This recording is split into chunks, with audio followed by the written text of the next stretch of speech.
السلام عليكم ورحمة الله وبركاته. طبعا في حالة من الإحباط من امبارح، مش من امبارح بس صراحة، يعني من بدري، بس هي زادت امبارح لأن الناس بقى عندها قناعة إن مفيش حاجة وإن مفيش فايدة وإن الدنيا رايحة بينا في سكة مش تمام. وده بصراحة مش من الإنصاف في الوقت ده إن احنا نحكم على التجربة دي من دلوقتي. تمام. فأنا شايف إن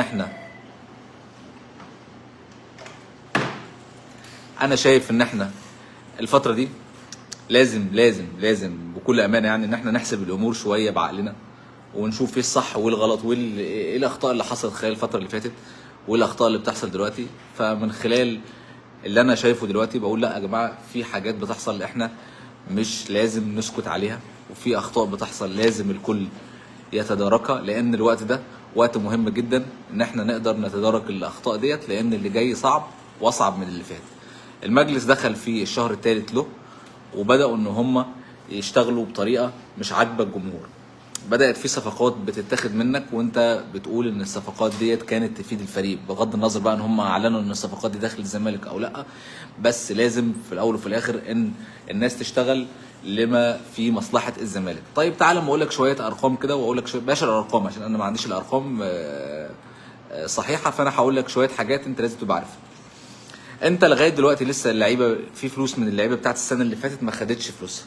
ممدوح عباس تكفل بالفلوس وعمال يديهم بالقطاره حاجه في حاجه. تمام. لسه فلوس اللعيبه السنه دي ما خدوش فلوس. تمام. لسه الفلوس بتاعت فك الخيط في فك الخيط، بس عشان نبقى ايه يعني بس ما حدش يقول لك هو حسن طلع بيقول ما فيش فك خيط، في فك خيط وهيفكوا الخيط، بس الفلوس بتاعت فك الخيط محطوطه في حته دلوقتي وعايزين يدفعوا فك الخيط. تمام. فك الخيط ده هيبقى عقبة هيندفع فيها فلوس كتيرة جدا. طيب هل احنا هنقدر نجيب لعيبة سوبر وكواليتي عالي في خلال يناير؟ لا. اللعيبة اللي في دماغك بن شرقي ومش عارف ايه والكلام ده كله مش هيجيبوا ايه لعيبة كواليتي عالي. طيب فك الخيط يا احمد، عشان انا كل يوم اقول الاسبوع الجاي اخر الاسبوع الجاي عشان في كريسماس النهارده، بس ما طلعنيش بس عن تركيزي في اللي بيحصل ده. احنا دلوقتي بنقول لك ان نادي الزمالك ماشي. انا بقول لك دلوقتي ان نادي الزمالك عنده مشكله من 2020، من وقت ما كان عندنا فريق هو الافضل في افريقيا، وتكالبت علينا تكالب على الزمالك الفاسدين. يعني الزمالك تكالب عليه الفاسدين. فكان عندك بن شرقي وكان عندك سياسي وكان عندك طارق حامد. تعال نعد مع بعض كده عشان بس اجيب لك الحكايه من الاول خالص. كان عندك بن شرقي وكان عندك طارق حامد وكان عندك مصطفى محمد وكان عندك ساسي وكان عندك في الوقت ده مين تاني، كان عندك ابو جبل، وكان عندك فريق هو الافضل في افريقيا. الاهلي ما عجبوش الكلام والمسؤولين في مصر ما عجبهمش الكلام وحبوا ان هم يفضوا الفرقه دي، وده قولا واحدا عشان نبقى ايه الدنيا يعني واضحه لينا كلنا. الاهلي ما عجبوش الكلام وحبوا ان هم يفضوا دي بمساعده مرتضى منصور وافعال مرتضى منصور. مرتضى منصور للمره المليون بيعمل تورته جميله قوي وبيعمل فرقه وراح جايب شويه تراب ورميها عليه. فالاهلي بقى استغل الحاجه ديت وراح داخل مدمر. لغايه النهارده احنا مش عارفين اشرف صبحي حل مجلس 2020 ليه. هيقول لي يا عم انت قديم وداخل تجيب لنا حاجات قديمه. اقول لك ايوه، ما هو ده اصل الموضوع. هو ده اصل الموضوع. ايوه، اصل الموضوع ان انا كان عندي فرقه الافضل في افريقيا. تمام. وهم دمروا الفرقه ديت متعمدين. هم دمروا الفرقه ديت مش رد عليك يا نصر. تمام. دمروا الفرقه ديت متعمدين. نادي الزمالك نادي الزمالك نادي الزمالك من 2020 لما اتحل مجلس مرتضى منصور، وانا هقول لك بقى كواليس حل مجلس مرتضى منصور تمت ازاي. كان بيدخل معانا المستشار محمد عطيه كلاب هاوس، فكان بيتكلم والحلول وبتاع. قلت له انا عايز اسالك سؤال واحد. تمام. عايز اسالك سؤال واحد بس. هل انت كنت عارف ان انت جاي في مجلس معين قبل ماتش نهائي القرن ولا بعده؟ قال لك ليه السؤال ده؟ قلت له انا عايز اعرف، يهمني جدا ويهمني اللي انا اعرف ويهمني الكلام ده ليا وللناس اللي بعد كده. تمام. فقال لي يعني قولا واحدا انا عارف من قبل الماتش بفتره باسبوعين ثلاثه. فهم اشتغلوا على حته حل مجلس الزمالك من قبل نهائي افريقيا بشهرين. مصر كلها كان عارفه ولاعيبه الزمالك كانت عارفه ان الفرقه دي هتتحل، المجلس ده هيتحل، وداخلين اهم ماتش في اخر 10 سنين. تمام، وداخلين احنا عارفين واللعيبه كلها لا بتاخد فلوس ولا بتاخد مستحقات، وفيهم لعيبه شاكيه النادي، وداخلين المباراه دي وانا عارف ان المجلس الاداره بتاعي بالسلامه. دخلوا الماتش وخسرنا بهدف كوره بقى، احنا كنا الافضل وخسرنا كوره. المهم بعد الماتش انا بصوا يا جماعه عادي انا كنت بتصل تاني يوم على الناس الزملكاويه، وكنت بتصل كل اي واحد زملكاوي هتصل عليه اقول له على فكره احنا احسن، احنا فرقتنا اجمد، عادي ده ماتش وخسرناه، المهم على اللي جاي. وفي خلال الفتره دي اليومين الثلاثه دول اقسم انا فاكر انا كنت في الكويت في كافيه هنا في منطقه اسمها السلميه اللي الناس اللي في الكويت عارفاه، كنت قاعد مع 3 زملكاويين، ده ناس محترمين يعني. فجاء الخبر حل مجلس اداره نادي الزمالك. خلي بالك انا بقول لك كده ليه؟ عشان بس اعرف الجماعه المرتضويه احنا كان موقفنا عامل ازاي واحنا بنتكلم زمالك. فجاء الخبر وكان كالصعقه بالنسبه لي. شوف انا يعني ضد مرتضى منصور لدرجه ايه، بس الخبر ده كان كالصعقه بالنسبه لي. ففي واحد من الناس اللي قاعدين معايا انا عمري ما انسى اليوم ده، فقال حسبي الله ونعم الوكيل، اللهم اني مغلوب فانتصر. يعني اسمه انا باش اقول اسمه. فكان الخبر ده كالصعقه بالنسبه لنا، عندك مجلس وعندك فريق كوره والناس مره واحده قرروا ان هم يهدموا كل حاجه، ما عملوش اعتبار لاي حاجه. فكك من مرتضى منصور، انا بتكلم الكلام ده وانا ضد مرتضى منصور، وانا موقفي من مرتضى منصور معروف، فانا عندي مساحه كبيره قوي ان انا اتكلم في الحته دي. تمام. ففي الوقت ده قبل بقى افريقيا انا كنت عايش التفاصيل ديت يا جماعه تفصيله. انا كنت بتابع انتخابات مجلس الشعب اللي فهم مرتضى منصور، لان انا عارف سقوط مرتضى منصور في الانتخابات هيأثر على الزمالك في افريقيا في البطوله دي بالذات.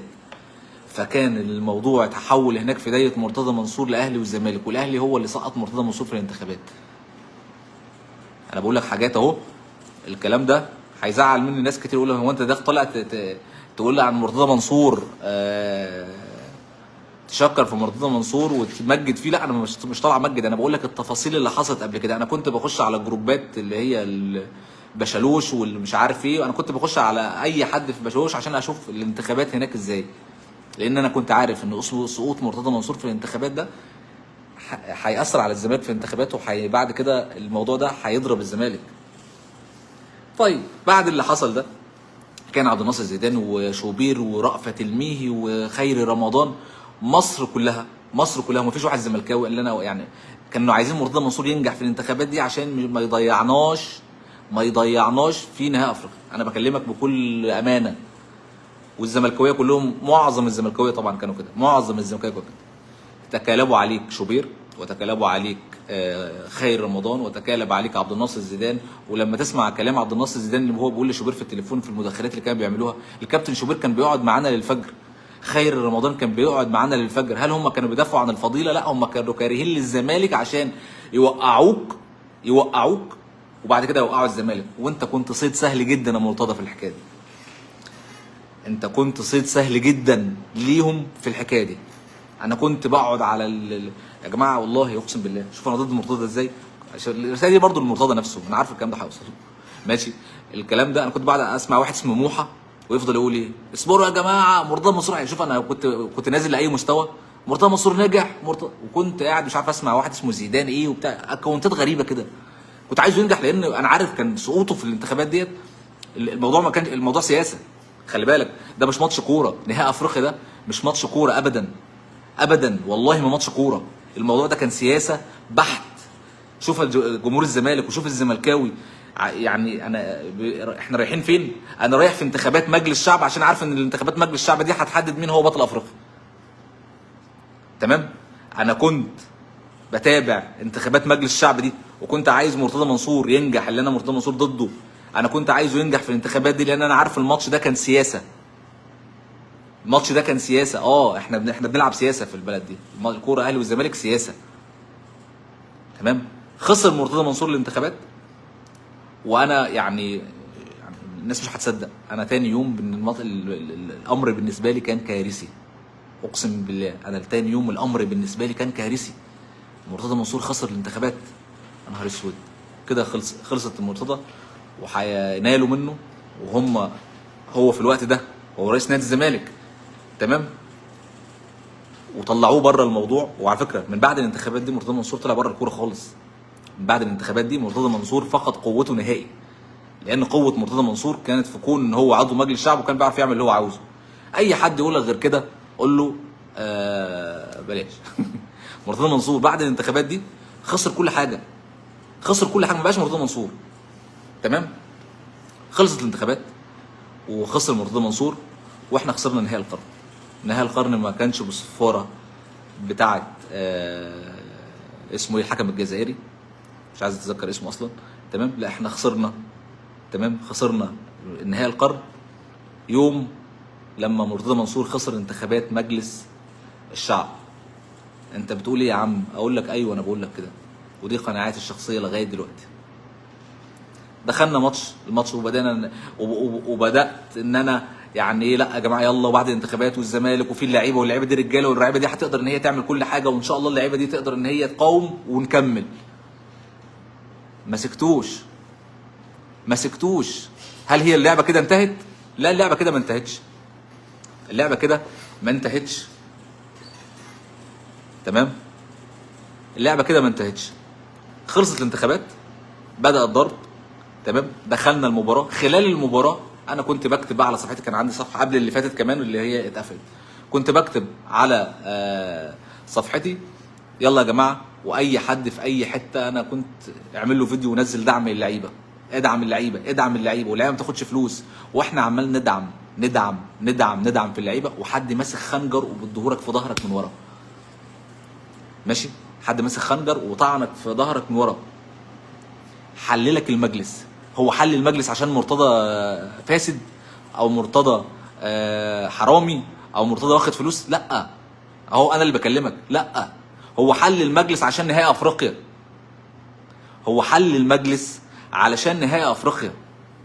انا عملت فيديو، الفيديو ده انا اتهددت عليه ان انا اتحبس، ده يعني بمناسبه ان انا ضد مرتضى، او انا مع العتال، باخد فلوس من العتال وباخد فلوس من احمد سليمان وباخد فلوس من لبيب، وكنت دلوقتي ده كنت باخد فلوس من مرتضى.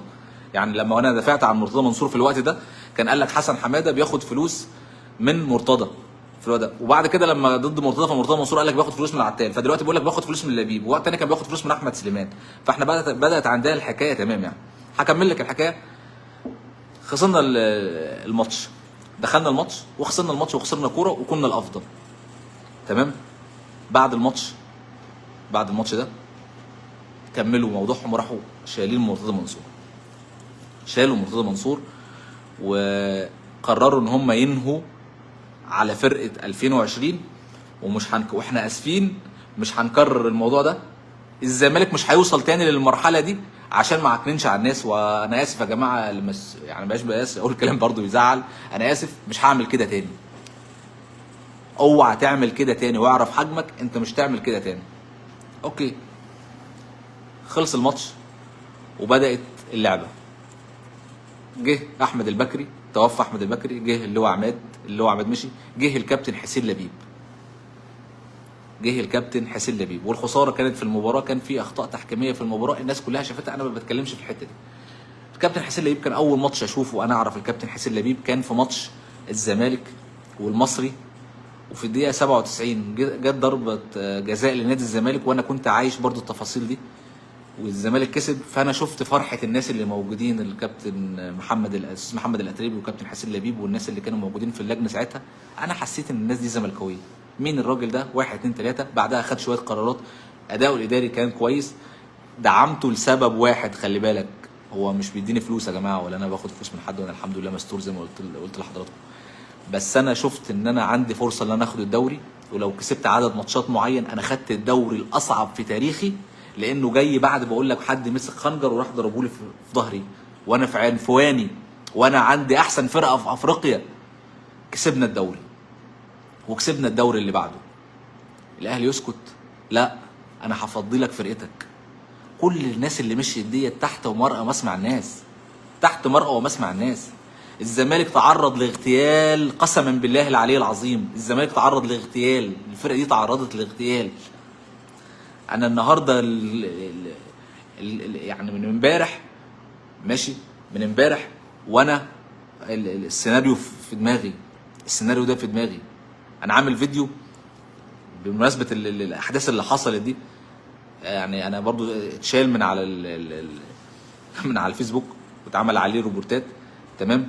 وانا بقول لك تاني الفيديو ده انا في ناس اتصلت عليا وهددتني، تمام. ناس اتصلت عليا وهددتني، والفيديو ده ناس من اللي موجودين في الفيديو اتصلوا عليا وهددوني، ويا مرتضى ويا لجنه مرتضى والكلام ده كله. اكتفينا بكده؟ لا، ما اكتفيتش بكده. تعالى بقى اما احكي لك على الواقعه الثانيه بقى، احكي لك على الواقعه الثانيه. ومرتضى منصور خد الكلام ده وبدا يقوله لمصر كلها خلي بالك، وصاحب الواقعه دي كان العبد لله. انا اللي قلت للناس كلها، وانا اللي طلعت معلومه ان وزير الشباب والرياضه اتصل بالكابتن محمود الخطيب لما عين اللجنه المعينه، ماشي، بعد ما الزمالك اندبح، وقال له خد يا كابتن هني الناس دول اللجنه المعينه الجديده وتفضل وهنيهم. كان في الواقعه دي المستشار محمد عطيه، فالمستشار محمد عطيه قال لك انا مش هحضر الكلام ده وهاخد نفسي واطلع بره، تمام. فانا جيت فتحت روم على كلاب هاوس وقلت فيها يا جماعه الخير حصل 1 2 3، والوزير الشباب والرياضه طلب من المستشار محمد عطيه وطلب من الناس، خد بارك لمجلس اداره نادي الزمالك الجديد، يعني محمود الخطيب هو اللي معين الناس دي. مصر كلها اتقلبت، وتاني يوم حصل بيان من وزاره الشباب والرياضه بالكلام اللي حصل، اللي انقذني في الحته ديت اللي انا دخلت معانا على في الكلاب هاوس في الروم دي المستشار محمد عطيه. ازيك سياده المستشار، حصل كذا كذا كذا. قال هو انت مين قال لك يا حسن؟ ماشي، مين قال لك؟ قلت له حصل ولا قال حصل؟ وراح الراجل قافل وراح ايه؟ مرتضى منصور لغايه دلوقتي. هل في الوقت ده يا جماعه بتوع مرتضى منصور انا كنت قابض من مرتضى؟ ولما كنت انا ما كنتش بدافع عن مرتضى، ولا دلوقتي بدافع عن حسين لبيب، ولا ده قبل كده بدافع عن احمد سليمان، ولا قبل كده بدافع عنه وعنه وعنه. انا بدافع عن الزمالك، انا بشوف بعيني دي مصلحه الزمالك فين. ممكن ابقى غلط وممكن ابقى صح، مش هندرج للحته دي. مشيت بينا الايام وشفت ان مرتضى منصور، انا زي ما قلت لكم مرتضى منصور من وقت الانتخابات، من سقط في الانتخابات والقاضي اعلن سقوطه في الانتخابات، وهو مرتضى منصور فقد الكنترول في نادي الزمالك، فقد الكنترول في نادي الزمالك. فانت خدت الطعنه وانضربت في ظهرك. وعلى فكره لغايه دلوقتي الوقت اللي انت ماشي فيه ده، الخنجر اللي انضرب في ظهرك انت لسه ماشي بيه، انت لسه ما حدش شالهولك من ظهرك عشان تكمل ماشي. انت لغايه اللحظه اللي انا بكلمك فيها دي الخنجر ده في ظهرك، تمام. الموضوع لا لبيب، الموضوع لا مجلس، حد المجلس اللي موجود دلوقتي بيقول لك احنا ضد المظلوميه. انا مش ضد المظلوميه، انا مش ضد نظريه المؤامره خالص. استفيد انا كاتب لك في العنوان اللي فوق استفيدوا من مرتضى منصور. استفيد من مرتضى منصور. هل مرتضى منصور في كل عمل غلط؟ انا بكلمك اهو، وانا ضد مرتضى منصور، وانا مرتضى منصور مهدد برفع قضايا، وبهدد برفع قضايا تاني، وبتشهر بيا وبتشهر باهلي، وبتشتم من طوب الارض، ومعلوماتي وبياناتي بينزلوها على صفحاتهم، وهو نفسه بيبعت تهديدات من مش عارف لمين ولمين وقصه. انا بكلمك اهو، انا اللي بكلمك اهو. هل القصه قصه مرتضى؟ لا، القصه مش قصه مرتضى. القصه ان انت مش لازم تفرح، ولا لازم انت بص انت موجود عشان نكيدك وتبقى ماده نفرح بيها الناس من الناحيه الثانيه. انت مين يا ولد؟ انت مين؟ انت ليك دور بتعمله. طيب مش عايز بس اتكلم في الحته دي، تمام. مين اللي بيساعدهم بقى زي ما بيقول بوب؟ هقول لك مين اللي بيساعدهم. احنا بنساعدهم يا جماعه. انا لا اقع في نفسي، خلي بالك، تمام. انا لا اقع في نفسي من الكلام ده انا عارف هيقلب عليا الدنيا ويقول لك الحق. انا بكلمك في والله قسما بالله كل حرف بقوله لك طلع من قلبي والله، ماشي. انا بقول لك دلوقتي احنا بنساعدهم ليه زي ما قال لك البوب. انا بقول لك انا بساعدهم ليه؟ لان احنا اختلفنا مع بعض، احنا ضربنا في بعض. انا بقى دلوقتي احنا هدفنا كلنا وانا على راس اول واحد، كلنا هدفنا دلوقتي ان احنا نضرب في بعض. حسن يضرب في فوكس ثعلب الزمالك عشان خلينا مع بعض، وده يضرب في ده، وده يضرب في ده، وشريف افندينا يضرب في ده، والزملكاوي يضرب في ده، وده يضرب في ده. وانا بقول لك انا اول واحد، انا مش هعفي نفسي من الحته دي. المرتضويه لا عايزين يسقطوا لبيب، والجماعه بتوع لبيب لا نسقط مرتضى، فاحنا بقينا ماده خام اليوم بقى. فانت دلوقتي عملت زي ايه؟ عملت زي الكيان المحتل اللي هو دلوقتي قوي، تمام. خلي بالك قوي ومعاه الفلوس ومعاه الماده ومعاه الاداره ومعاه السلطه ومعاه النفوذ ومعاه كل حاجه. والزمالك اللي هو فلسطين الغلبان، العرب اللي هم بياكلوا في بعض وبيشتموا في بعض ويخونوا في بعض. مشهد سياسي رهيب بالظبط، تيبيكال قسما بالله العلي العظيم ماتش القرن انتهى في بشالوش، قسما بالله العظيم في ميت غمر. القاضي اللي اعلن سقوط مرتضى منصور في الانتخابات انهى مباراه القرن. قال لك مباراه القرن، ايوه هي دي مباراه القرن، هي دي مباراه القرن. انا بكلمك في حته دلوقتي بعيد بقى عن لبيب وبعيد عن مرتضى وبعيد وبعيد وبعيد. انا قسما تاني هقول لك قسما بالله كل كلمه بقولها دلوقتي طالعه من قلبي. احنا اتفرقنا، احنا اتفرقنا، احنا ما بقيناش ايد واحده، احنا كل يعني على الاب وام الميديا. الاول كنا راجل انا اقعد جنب حد في القطر ولا الميكروباص ولا المواصلات ولا المترو ولا ده زملكاوي، ده زي ده فكره زي فكري. مين الناس دي؟ مين الناس اللي دخلوا علينا؟ مين دول؟ مين الناس دي يا جماعه؟ مين الناس دي؟ والله العظيم والله العظيم والله العظيم احنا بنساعدهم دلوقتي. يعني الاهلاويه يتفرجوا بس، زي الكيان اللي انتوا عارفينه، هو قاعد يتفرج واحنا بنضرب ونخون في بعض وبنشتم في بعض ونقول على ده خاين ونقول على ده. والله بالظبط. بص قيس الموضوع كده هتلاقيه هي. فانت تقول السياسه، لا، الكوره في مصر سياسه.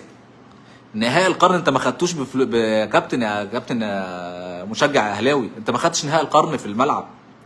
لا والله ما خدته في الملعب. تمام؟ انت ما خدتش نهائي القرن في الملعب، انت خدته في هناك في السباق الانتخابي، خدته في متغمر. القاضي اللي اعلن سقوط مرتضى منصور، انت بتقول ايه؟ مين اللي ساعدهم على كده؟ هو مرتضى منصور. هو مرتضى منصور اللي ساعدهم على كده. انت مرتضى منصور اللي ساعدتهم على كده. انت مرتضى منصور اللي عملت ده كله. كان عندك فرصه تاريخيه تلم كل رموز نادي الزمالك. حسين لعيب ده كان شغال معاك وبيعمل لك اللي انت عايزه، كل رموز نادي بكلمه بمكالمه. انت كنت ممكن تلم جمهور نادي الزمالك وكل رموز الزمالك دول بمكالمه. لكن انت فرقت يعني انت عملت ده كله، انت اللي عملت ده كله. انا يا راجل بمناسبه ان انت ضد مرتضى والقضايا اللي شغال فيها، انا بس مش عايز اقول كلام، اصل انا يعني مش هتكلم، يعني مش هتكلم. انا عملت فيديو اسمه نظريه المؤامره، الفيديوهات كلها على اليوتيوب على فكره، انا مش بقول عشان بس ايه، اسمه نظريه المؤامره. في نظريه مؤامره اهو، في نظريه مؤامره تاني. النهائي انا بكلمك اهو، انا ضد مرتضى منصور. نهائي القرن خلص في بشالوش، ما خلصش في استاد القاهره. هم دلوقتي هدفهم كل المنظومه اللي في الرياضه في مصر هدفهم حاجه واحده بس، نكيد جمهور الزمالك.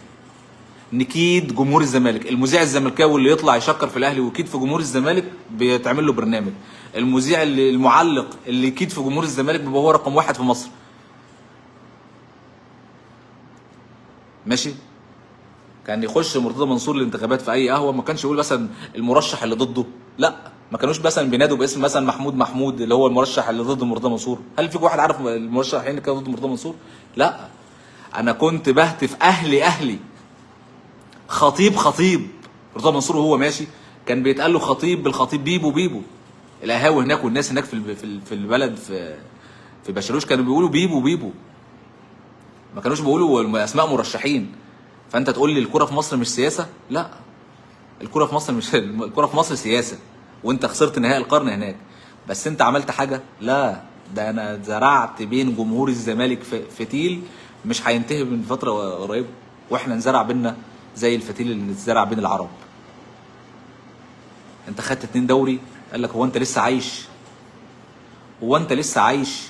لا، تعالى يا امام عاشور، تعالى بن شرقي، تعالى طارق حامد، تعالى ابو جبل، بمساعده مين؟ بمساعده مرتضى منصور، انت اللي ساعدتهم على كده. انت اللي عاديت كل الناس، فخليت كل الناس وقفوا. البدايه ديت. وبقول لك كده ليه؟ هقول لك كده ليه. مرتضى منصور انا في كلام كتير قوي قلته قبل كده، تمام، وده تقدروا تسمعوه. طيب دلوقتي الكلام ده هيفيدنا بايه؟ اقول لك الكلام ده هيفيدك بايه، ولازم تسمع لي بقى كويس قوي. هل كل ما كان يفعله مرتضى منصور في نادي الزمالك كان غلط؟ هل كل ما كان يفعله مرتضى منصور في نادي الزمالك كان غلط؟ 95% 98% غلط. طب مش كان بيعمل 2% صح؟ اشوف ال 2% صح اللي كان بيعملهم وانفذهم. كابتن حسين لبيب ليا انا هقول اهو، وانا اسف، بقول لك هو مرتضى منصور في قصه المحلات اللي هو خدها في النادي ديت، ما كانش حد يقدر يرجع المحلات بالطريقه اللي رجعها بيها مرتضى منصور. على فكره كابتن حسين من الناس المنصفه جدا يعني. تمام. طيب انا هكلمك في حاجه ثانيه بقى.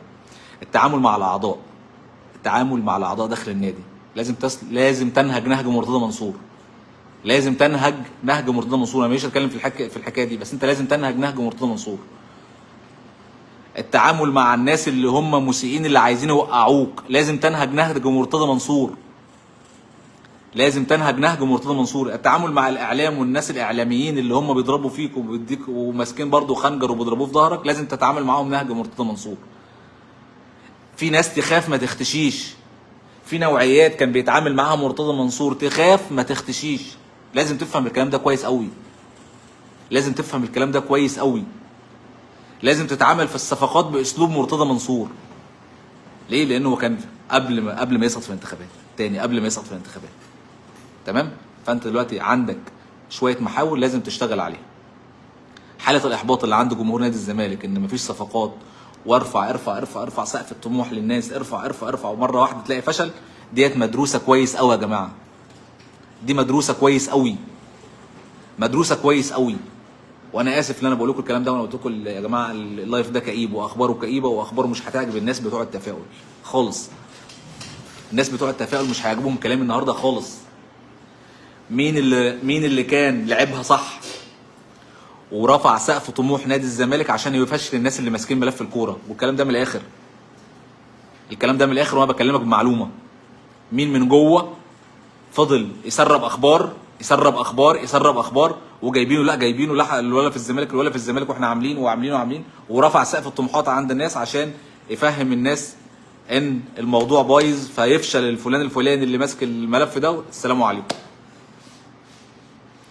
اللي يقول لك غير كده قول له انت كذاب. ومحدش هيقول لك الكلام ده. انا هفضل اقول لك محدش هيقول لك الكلام ده لان الناس بتخاف تتكلم في الكلام ده. اللي رفع، لا مش مجلس الاداره هو اللي رفع الطموح يا بوب. في افراد من مجلس الاداره سربوا اخبار ان احنا هنجيب فلان وفلان. لا طب ده الولا راح الاهلي. لا مين قال لك ده؟ احنا ده كلها عشان ايه؟ عشان اوقع ده، عشان انا ادخل السماسره بتوعي، عشان ادخل الناس بتوعي. هرجع تاني للي انا قلته قبل كده. قلت لكم خلي بالكم السماسره عايزين يخشوا مجلس اداره نادي الزمالك وبوقعوا في النادي. عندك اعداء للنادي تعامل معاهم بمرتضى منصور. ما انا مش قادر اقول لك. مرتضى منصور مش هيساعدك دلوقتي. وده مرتضى منصور مش هيساعد مرتضى منصور، ولا حد هيساعد للاسف. هي اتقسمت معارضه واتقسمت. احنا الزمالك يا ابني. وبعدين انت اللي بيحاك بيك بره النادي ومن النظام اللي موجود. حرام احنا كده احنا في اضعف حالاتنا. تمام. العضو ده يحسب على المجلس كله. بس اللي رفع طموحات جمهور نادي الزمالك عشان يفشل احمد سليمان عضو من داخل المجلس او عضوين، وممكن يبقوا 3. ماشي. وممكن يبقوا 3. اللي سرب معلومات لافندينا وغيره عايز يوقع احمد سليمان ويطلع الطموح في السماء عشان يجي لك حاله احباط. اضرب. ده اللي حصل بالظبط. وطلعت وقلت لحضراتكم مفيش عمر كمال عبد الواحد، مفيش بن شرقي، مفيش طارق حامد، مفيش اصلا فلوس للكلام ده كله.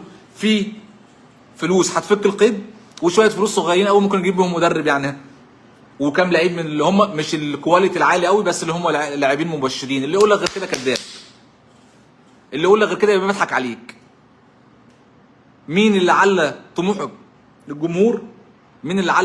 طموح الجمهور عشان بعد كده لما يحصل اي حاجه يبقى نضرب في بعض؟ ده ضرب داخلي. بيقولوا مفيش مدرب اجنبي حاليا مفيش مدرب اجنبي. هو كلامه صح. ماشي. في صفقات بس الصفقات اللي هي الكواليتي مش الكواليتي عالي قوي، بس يعني اسمها خامه مبشره. ماشي. تمام. اسمها خامه مبشره. رفع سقف الطموحات عند الجمهور كان مقصود. انا اسف ان انا بقول كان مقصود. اول امبارح هقول لك على حاجه قلتها امبارح بس هعيدها تاني. ده بمناسبه الحرب يعني. كان في واحد يوتيوبر، انا هقول يوتيوبر وانتوا اكيد هتعرفوا الاسم. كان عنده لا بوب، قسما بالله ده اللي حصل بالظبط. ماشي. ده اللي حصل بالظبط. تمام. كان في برنامج اول امبارح كان رايح ولد يوتيوبر كان مع المجلس، فحصلت سبوبه ان هم عايزين يجيبوا ولد تاني مدير تعاقدات تابع لواحد هو شغال معاه، فما جاش، فبدا يضرب في مين؟ في احمد سليمان، ويضرب في المجلس، ويضرب في هاني شكري، ويضرب ويضرب ويضرب، والجمهور كمان شتم ودخله قصه كبيره كده. فالولد ده كان رايح القناه، فاعلنوا ان هو داخل في برنامج على الفيسبوك، فحد من الناس اللي في المجلس اللي بيحترموا نفسهم قالوا لا الولد ده ما يدخلش النادي، ما يدخلش القناه، الولد ده معروف اتجاهاته ايه، والولد ده ما ينفعش ان هو يدخل القناه. تمام؟ راح حد من الثلاثه اللي انا بقول عليهم دول، او الاثنين اللي انا بقول عليهم دول، اتصل بالولد، قال له خلي بالك فلان الفلاني قال لي انت ما تدخلش القناه. فالولد طلع على السوشيال ميديا يضرب تاني. فعشان يعني ديت حاله تؤكد لك ان اللعب من جوه. اللي رفع سقف طموح الجمهور متعمد من داخل المجلس 2. اطلع بقى وطلعوا بقى رجالتكم بقى وهنرفع مش عارف قضايا وهنحبس وهنعمل وبتاع والكلام ده كله. اطلع اعمل الشويتين بتوعك. كل ما اتكلم على واحد كلمتين عاملين زي الواد محفوظ بتاع الوزير لما كان ناس بيشتموه في مجلس الشعب، واخد بالك؟ فانا دلوقتي بقول لك اهو، ده الموضوع قدام ايديك اهو، الموضوع فانت ما تمسكش بقى في شريف افندينا، امسك في اللي اداله المعلومه، امسك من اللي قال له لا ده جاي ما عمرو نادي بيقول لك حاليا الوضع المادي الصعب مؤقتا، راضين باي حاجه كويسه، بس فين يرموا بياضهم يا ابو علي؟ لازم يرموا بياضهم، لازم يرموا بياضهم. انا بجيب لك الموضوع من الاول خالص. انت عند ناس ما بيتقوش ربنا، ومن الاخر زي ما انا كاتب في العنوان كده، مأساتك سبوبه بياكلوا منها عيش. مأساتك انت كزملكاوي دي السبوبه اللي بياكلوا منها عيش. انا فعلا بقول لك الكلام حصل، وبقول لك اللي حصل ايه من الاول خالص. تاني بدايه الخلاف هنجيب واحد في خيانه، طبعا دي خيانه، امال ايه؟ طبعا دي خيانه يا امير، دي خيانه طبعا. هنجيب واحد اسمه مروان مش عارف اسمه ايه، مروان الشربيني، بنسى اسمه مروان الشربيني، هندخله هنمسكه مدير تعاقدات. جه احمد سليمان رفض، قال يا جماعه هنمسكه مدير تعاقدات ازاي؟ ده الولاد الصغيرين اللي جابوا عضو اسمه احمد خالد حسنين جايين يفرضوا عليه الراجل. ما حصلش اللي حصل. مين مروان الشربيني ده؟ في الشركه اللي فيها سمير عبد التواب، وانتم ما ادراكم سمير عبد التواب. اترفض الكلام ده في المجلس، راح الاستاذ سنتياجو طالع والاجتماع شغال، طالع لايف واضرب اضرب اضرب اضرب في احمد سليمان. بعدها بشويه الجمهور راح شتم احمد سليمان، والجمهور راح شتم هاني شكري. ده كله من فين؟ ده جوه من 2 3 اعضاء دول بس، من ال 2 3 اعضاء دول، وشغالين بقى على كده. احنا هنفشل ده عشان كده، عشان احنا ندخل رجالتنا. هنفشل ده عشان احنا ندخل رجالتنا. هيقول لك انا ماضي مع 15 لعيب وانا ماضي مع 16 لعيب، بس العيب فين؟ العيب في الراجل ده، هو اللي معطلنا يا جماعه، عشان ادخل السماسره تاني وادخل الفلوس تاني وادخل. حد هيقول لك الكلام ده؟ قسما بالله ما حد هيقول لك الكلام ده. وكنت بهاتي ليل نهار، ويطلع البوب ويطلع الناس يقول لك يا باشا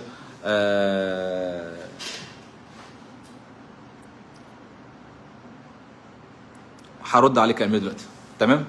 ويطلع باشا يقول لك يا باشا ده حسن حماده ده واخد تعليمات من فلان واخد تعليمات من فلان. انا ما باخدش تعليمات من حد، يالا انت وهو. انا زملكاوي، يالا انا زملكاوي. انا البوصله بالنسبه لي زمالك. انا ضيعت عمري على النادي ده، مش ضيعت عمري في حاجه، ما عملتش حاجه يا نادي، بس انا محور حياتي الزمالك. مرض بقى، مرض ادعوا لي ربنا يشفيني منه. فانت تيجي انت واحد زيك سبوبجي يطلع يشكك فيا انا ويقول لك اصل بيقبض من فلان. بيقبض ايه يا شحات انت؟ اهو انا جايب لك من الاخر، احنا بنقطع في بعض، وللاسف فينا ناس بتساعد على كده، وبنضرب في بعض عشان كده، وانا قاعد عشان كده. ولو سمحتوا يا جماعه، وانت مرتضى منصور تاني، الله يسامحك يا اخي، الله يسامحك. كان عندك فرصه تاريخيه ان انت تفصل النادي الاجتماعي عن فريق الكوره يا كابتن حسين. لو ما عملتش حاجه في الدوره دي خالص غير انك فصلت النادي الاجتماعي عن فريق الكوره، يبقى كتر الف خيرك.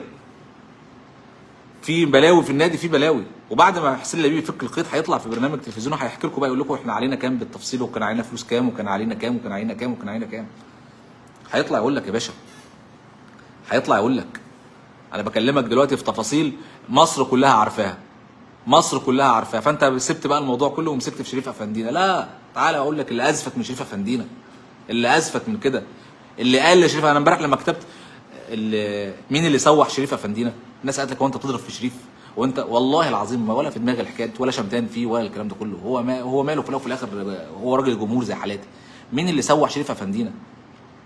مين اللي سوحه؟ مين اللي قال له اطلع يا شريف واحنا جايبين عمر كمال عبد الواحد، واطلع يا شريف واحنا جايبين بن شرقي، واطلع يا شريف احنا هنرجع طارق حامد، واطلع يا شريف احنا جايبين سي في عظيم جدا لمدرب كبير قوي قوي، واطلع يا شريف احنا رجعنا هنجيب لعيب من السعوديه، واطلع يا شريف قول 1 2 3. حاسب اللي قال له، ما تحاسبوش هو، حاسب اللي قال له. تمام؟ حاسب اللي قال له. كان في الاول كان عايزين يجيبوا مؤقت مكان معتمد جمال، والموضوع اترفض والموضوع خلص. كان عايزين يجيبوه مؤقت، مش عايزين يجيبوه على طول يا عمرو خميس. ما فيش عمرو احمد سليمان مش في ايده ان هو يجيب مدرب. الفلوس يا جماعه، الفلوس، واللي ماسك موضوع الفلوس واللي بيلم الفلوس واللي بيجيب من هنا واللي بيجيب من هنا هو الكابتن حسين فقط لا غير، والمجموعه اللي معاه. تمام؟ موضوع الفلوس كله في ايد الكابتن حسين، موضوع الفلوس كله في ايد الكابتن حسين. تمام؟ ولما الناس قلت، وانا طلعت هنا قلت يا عم انت، احنا بنخش عند اكونت شريف افندينا بنشوف فرحه وسعاده وانبساط، بنخش عند حسن حماده بنشوف كآبه. يا ابني ما انا بقول لك الحقيقه، انا بقول لك اهو تاني، في فك قيد، في فك قيد. ماشي؟ في لعيبه جايه، في لعيبه جايه، بس مش هم بن شرقي ومين ومين والاسماء الكبيره دي. تمام؟ هيجيب لك خامات، بس خامات كويسه مبشره مع اي مدرب هتنور على طول. تمام؟ ده اللي بيحصل. مضوا مع لعيبه من الناشئين، وتعالى بقى لعيبه الناشئين دي، كويس انت فكرتني. مضوا مع لعيبه، كان في ناس مش معمول لها عقود، اتعمل لها عقود، وفي ناس لا تستحق يا كابتن محمد حلمي بتاع قطاع الناشئين اتجملت واتعمل لها عقود. عشان ده بقى يبقى ايه اللايف بقى ده كده، وتوزعوه على بعض بقى وتعيشوا بقى، تضربوا في بعض. في ناس يا كابتن محمد حلمي انت والكابتن حسين السيد اتجملت واتعمل لها عقود، وانا حذرت هنا من الحاجات دي بقالي اسبوعين بنادي. اتعمل لها عقود ب 200,000 جنيه وبيزيدوا 50 كل سنه لفرقه 2003 وفرقه 2005. 200,000 جنيه بس اتعمل لها العقد ده مجامله. في اسماء اتجاملت. امبارح الزمالك 2003 كسب، خد بقى التفصيله دي، كسب فيوتشر 1-0. تمام؟ كسب فيوتشر 1-0، وفي لاعب من اللعيبه اللي تجدد لهم العقد بتاعه ما لعبش الماتش ده، وفضل يخبط في الدكه ويشتم ويسب ويلعن ويعمل كده. ميم عين. وبعد كده هنقول بالاسماء بقى عشان احنا قاعدين فاضيين مش ورانا حاجه. ده يا كابتن محمد حلمي اتجامل في العقد بتاعه، وطلعنا هنا والله فاطمه موجوده، وارجعوا للي قبل كده.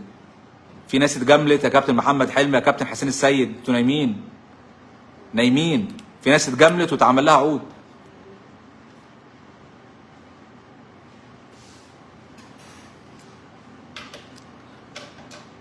لكن انت جاي لي وعن فلان الفلان، وتعالى يا اب نروح للناشئين وانزل الملعب، وناس اصلا مش مسؤوله على الكوره. سمك لبن تمر هندي، سمك لبن تمر هندي. والراجل اللي اسمه حسين لعيب الله يكون في عونه، وقاعد يا عيني عمال يلم دولارات من هنا ودولار من هنا و10 من هنا و20 من هنا، والجماعه تحت عمال نتخانق على فسيخ وحاجات بنت كلب يعني، حاجات بنت كلب. المجلس ياخد قرار، يروح قال له تليفون، ايوه انت اتمنعت من الدخول. مين اللي عمل كده؟ فلان الفلاني. ما زميلك في المجلس ده يا ابني، ما ده زميلك في المجلس اللي انت بتسلمه للسوشيال ميديا. ده زميلك في المجلس اللي انت بترفع سقف طموح الناس عشان بعد كده تضربه. ده زميلك في المجلس. انتوا ناجحين مع بعض عشان كده. ماشي؟ انتوا ناجحين مع بعض عشان كده. انتوا ناجحين مع بعض عشان كده. عيب وقله الادب اللي بتحصل دي. وانا بقول هو الكابتن على الهوا، هو على اللايف اهو، يا كابتن حسين قسما بالله لعل سقف طموح الجمهور من عندك ناس عايزه تضرب في احمد سليمان وحسين السيد اللي ماسكين ملف الكوره. والله العظيم هو ده اللي حصل بالظبط.